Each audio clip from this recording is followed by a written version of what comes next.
મારો દીકરો પરણી જાય, મારા દીકરાનો ઘરે પારણા બંધાઈ જાય, અમારી વંશ વૃદ્ધિ હાલે, એક એવો ભાવ બહુ સમજવા જેવી વાત છે. એવો દેશી દેહાન સ્વામીજીએ જેમ અડાડ્યું ને ભાલું, એમ હું જરાક અડાડું.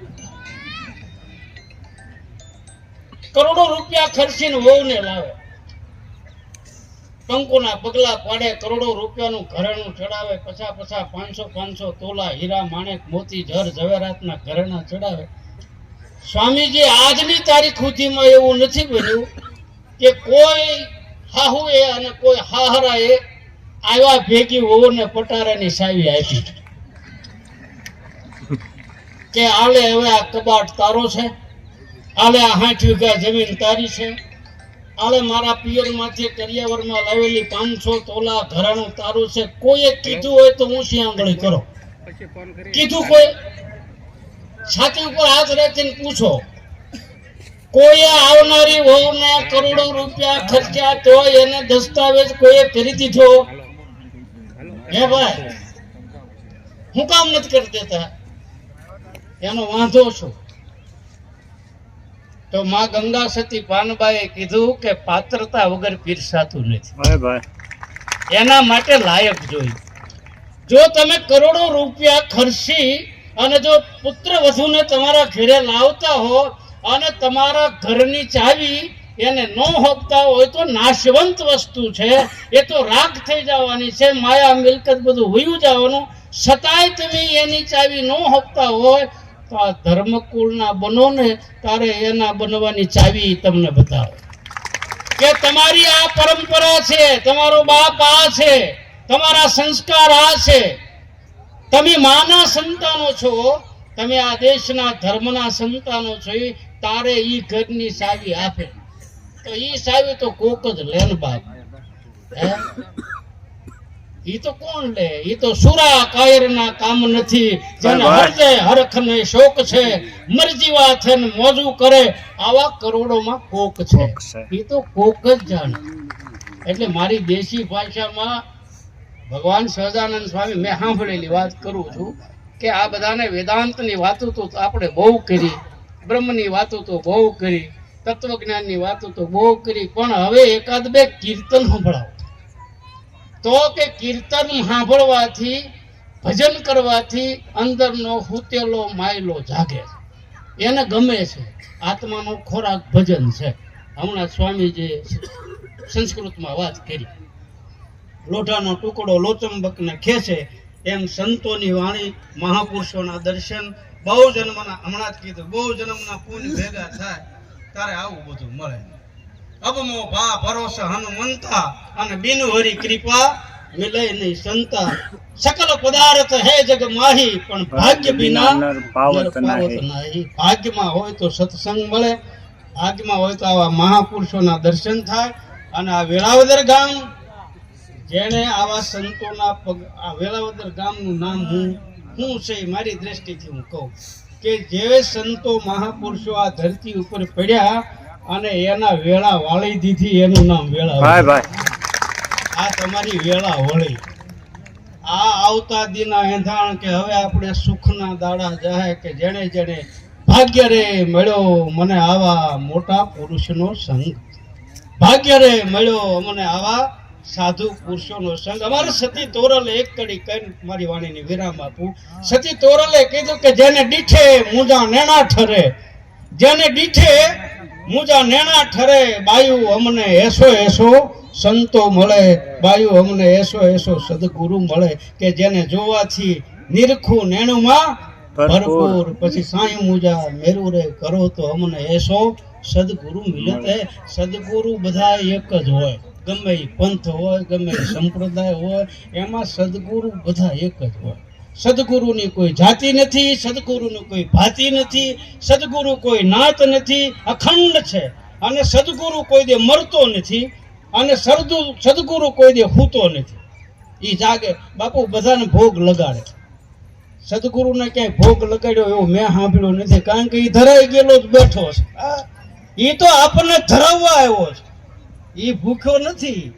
એટલે ક્યાંય હજી સુધી મેં એવું નથી સાંભળ્યું કે ગુરુને ભોગ લગાડ્યો, કારણ કે ગુરુ નથી ભોગી નથી કામી, નથી ક્રોધી, નથી લોભી, નથી લાલચુ. એને એક જ માલપા આશા હોય છે કે મારા સાધકનું કલ્યાણ થાય, મારા છોકરાઓનું ભલું થાય, મારા બાળકો મારા આશરે બેઠા એને કોઈ દી કાંટો ન વાગે. બસ આ મહાપુરુષો આવી ભાવનાથી ગામડે ગામડે ફરે છે અને બધાને આમાં એસપી સ્વામી તો અમારો હાવ જ છે.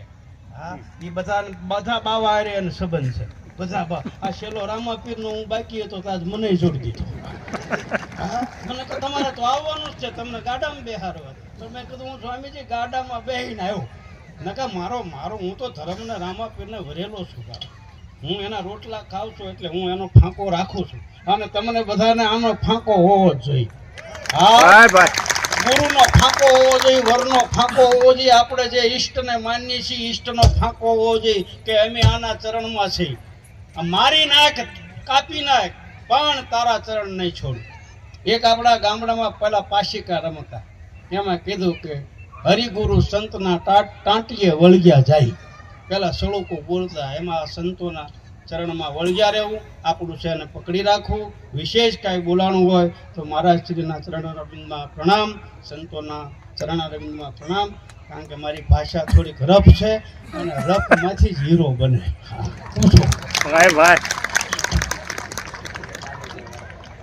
એક 2-5 યુવાનો અમદાવાદથી મુંબઈ જતા હતા. ટ્રેનમાં ભીડ ભયંકર, ઊભા રહેવાની જગ્યા નહીં, વેકેશન હતું. માથા મારીને અંદર ચડ્યા તો ખરા, પણ કે અમદાવાદથી મુંબઈ પહોંચવું કેમ આ અંગૂઠા ભર ઊભા છે. એક બોલ્યો હોશિયાર કે કાંઈ વાંધો નહીં, ચિંતા કરો માં. બાયડો છે ને કે કેમ તારો મામો ટીસી છે?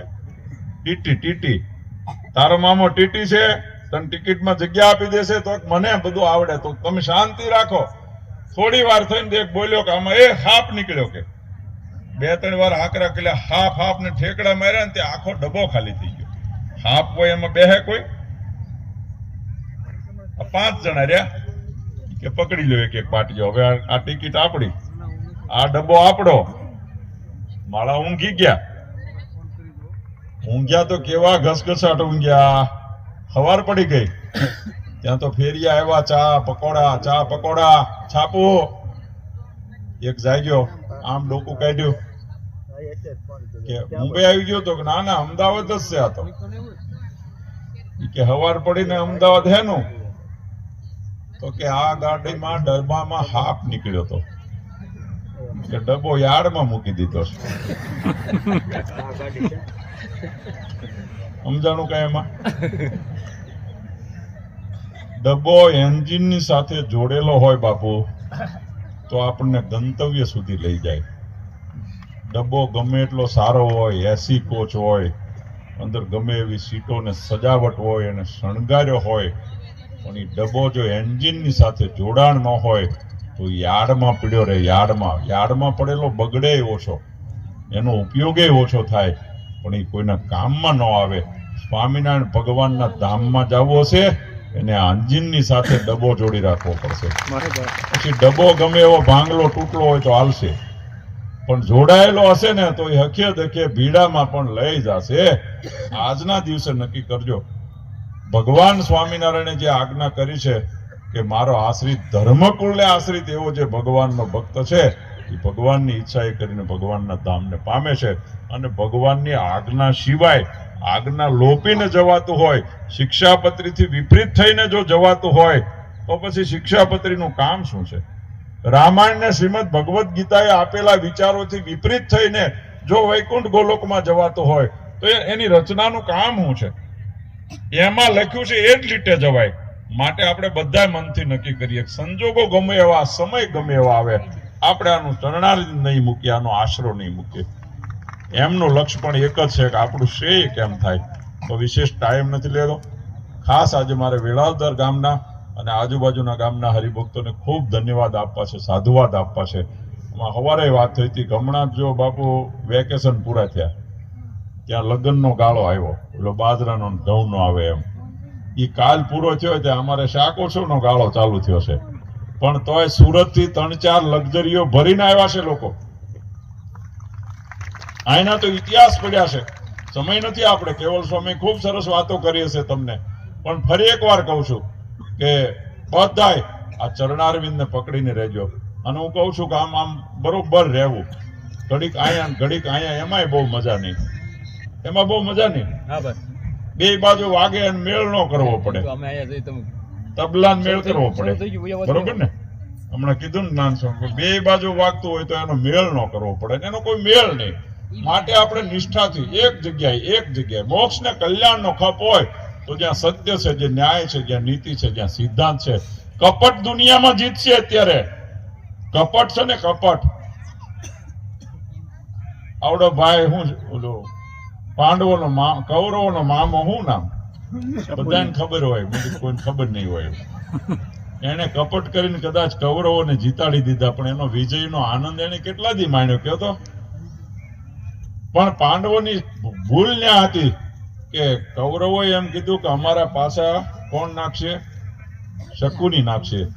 ત્યારે યુધિષ્ઠિરે કહેવાનું હતું કે અમારા પાછા કૃષ્ણ નાખશે, તો મેળ આવી જાત. પણ એ સલેન્ડર થઈ ગયા. આપણે સલેન્ડર નથી થઈ જવાનું, આપણા પાછા તો હાથ નાખશે ગમે એ હશે, અને એ પાસાનો જ ગમે તે દિવસે વિજય થાય.